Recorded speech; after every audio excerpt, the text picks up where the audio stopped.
दोस्तों, take civil world में आपका स्वागत है। फिर से एक नए टॉपिक के साथ।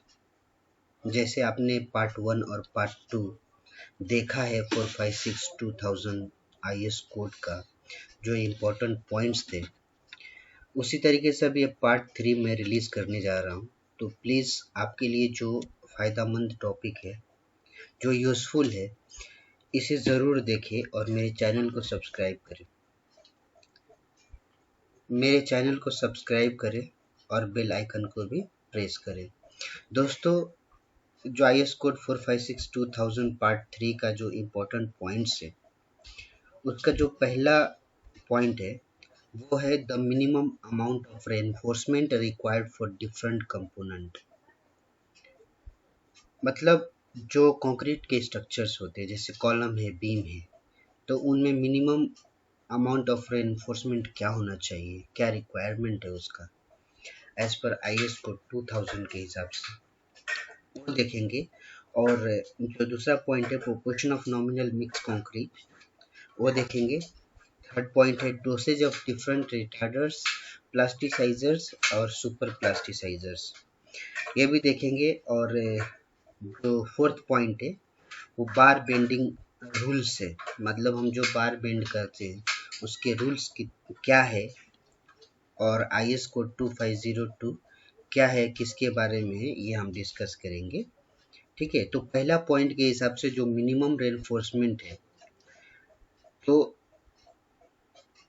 किस किस के लिए कितना रेनफोर्समेंट लगता है हम देखेंगे इधर। Clause number 11.8.4.3 A, base slab 40 kg पर cubic metre of concrete. Base slab अभी हो गया। बेस स्लैब मतलब कि जैसे फाउंडेशन का स्लैब हम करते हैं, उसमें जो हम स्लैब का कंजम्पशन ऑफ रेनफोर्समेंट होना चाहिए 40 kg पर क्यूबिक मीटर होता है। उसी तरीके से कॉलम में 70 kg पर क्यूबिक मीटर ऑफ कंक्रीट, मतलब एक क्यूबिक मीटर कंक्रीट के लिए 70 kg कंजम्पशन मिनिमम होता है। स्लैब और बीम के लिए भी हम देख लेंगे 90 kg पर क्यूबिक मीटर। दोस्तों, ये है मिनिमम रेनफोर्समेंट। इसके थ्रू आप एक अप्रोक्सीमेट कैलकुलेशन कर सकते हैं कि किधर कितना स्टील कंजम्पशन होगा, जो साइड पे आपके लिए बहुत ही फायदेमंद है। दोस्तों, देखेंगे टेबल नंबर 5 पेज 23। इसमें नॉमिनल मिक्स कंक्रीट के बारे में बताया है। देखिए, पहला ग्रेड ऑफ कंक्रीट दिया है M5, M7.5, M10, M15 और M20।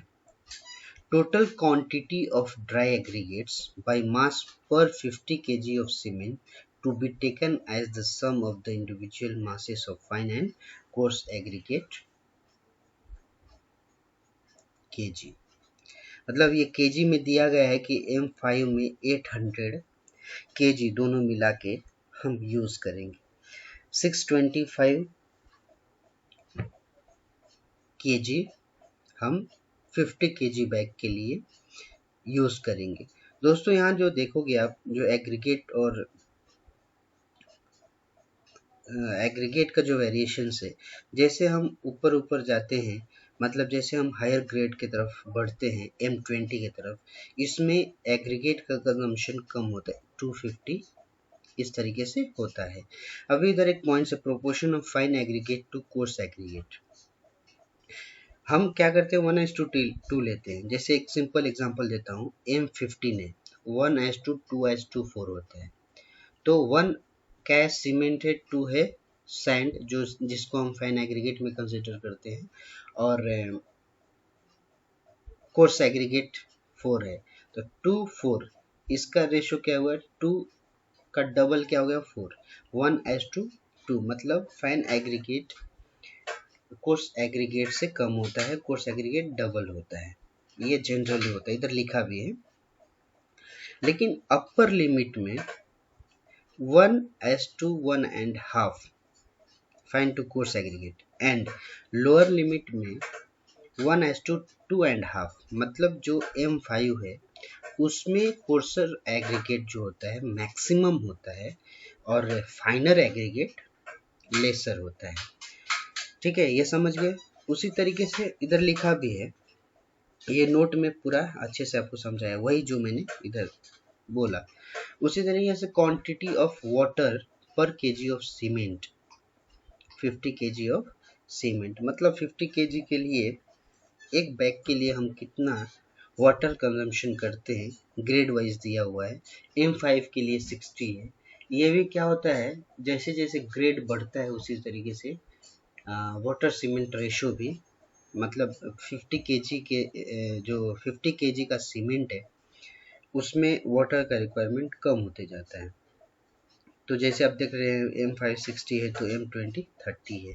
तो इस तरीके से आप देख सकते हैं, प्रिफेयर कर सकते हैं, और यही जो टेबल है नॉमिनल मिक्स कंक्रीट के लिए हम यूज करते हैं।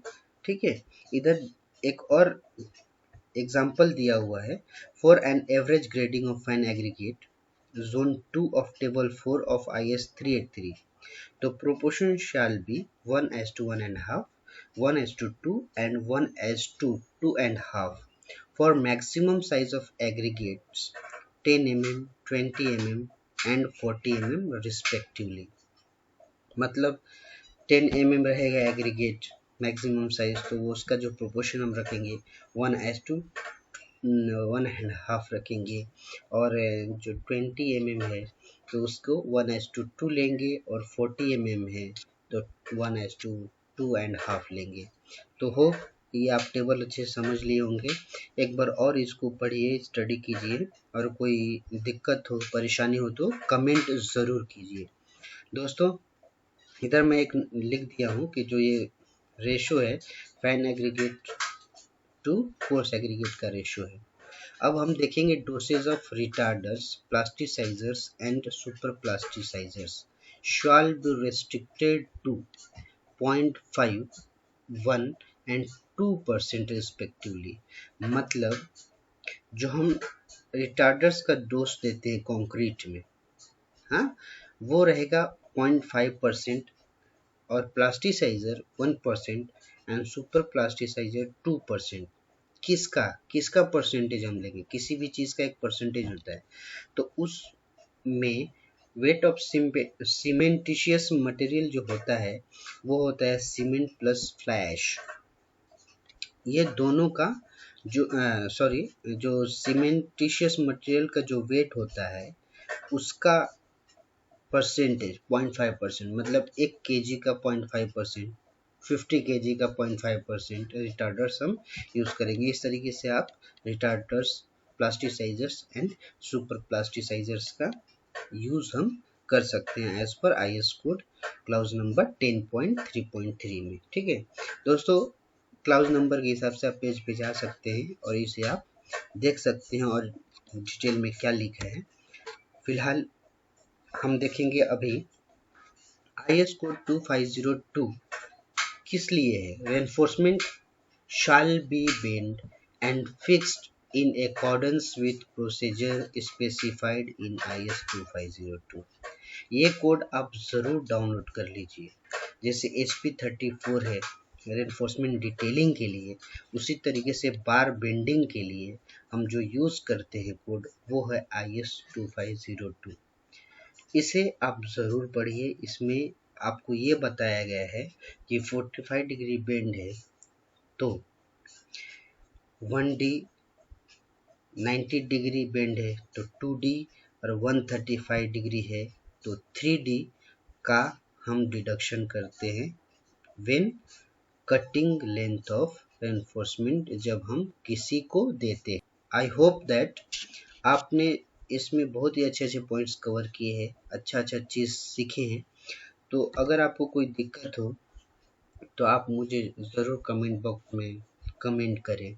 और एक बात और मैं आपको बोलूँगा कि इधर आप नेक्स्ट पार्ट के जो टॉपिक्स है वो भी देख लीजिए।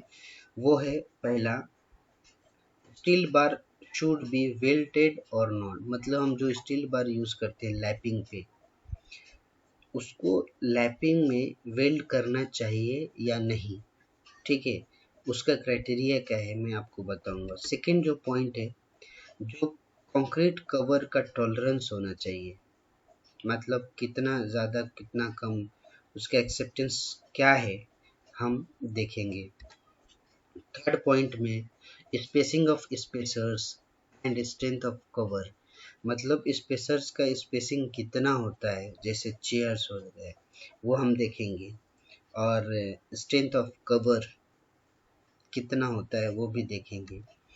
और जो फोर्थ पॉइंट है, grade of concrete and its group, ठीक है, कंक्रीट के कितने ग्रेड हैं और कितना डिज़ाइन किया जाता है, कर सकते हैं हम, और इसके ग्रुप वाइज क्या क्या हम इस कंक्रीट को कहते हैं वो भी देखेंगे। ये सब आईएस कोड में दिया हुआ है दोस्तों। हमें जो साइड पे सीखने मिलता है उसको हम अगर टेक्निकली देखें तो हम और अच्छे से परफॉर्म कर सकते हैं, उसमें और सुधार ला सकते हैं, और एक हायर पोस्ट पे जाने के बाद हम इसका इस्तेमाल करके, यूज़ करके, हम टेक्निकल वर्ड्स यूज़ करके हम क्लाइंट को प्रभावित कर सकते हैं। दोस्तों, मेरे इस वीडियो को देखने के लिए थैंक यू वेरी मच। इस चैनल को सब्सक्राइब ज़रूर कर लें और कमेंट करना ना भूलें। इस वीडियो को शेयर ज़रूर कर दें। Thank you very much.